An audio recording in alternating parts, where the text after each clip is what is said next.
right, Ladyada, what is this? Hey, I'm writing a demo for a board that I just finished the library and testing for, the AS7343, which sounds a lot like the AS7341 because it is kind of similar. This is a multi-spectral light sensor. So it's actually kind of like a little spectroscopy device on a chip. Cool. And what's really cool is this little demo here with the color bars. I had my OpenClaw right for me. Yeah, I just plugged in the ESP. Oh boy. I plugged in the ESP32-S2 TFT in with this sensor, and then I just said, hey, like, just code up a cool looking demo. And this is what Claude came up with, and it is kind of cool.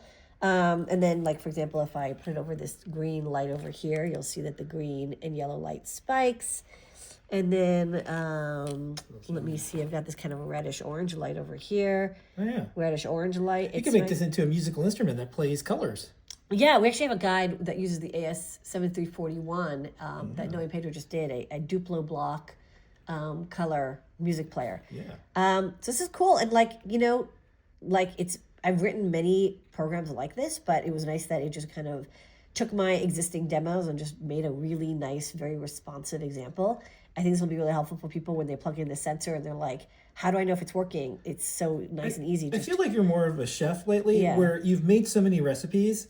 You're just kind of pulling from recipes you Right. did before. I think Right. that's kind of an analogy that will fall on deaf ears, Yeah, so as like they say, which is probably not a good phrase to say anymore, right? it's like croissants, donuts, cronut. Yeah. Delicious, gooey center. Anyways, coming Yep. soon to the Adafruit shop, AS7343.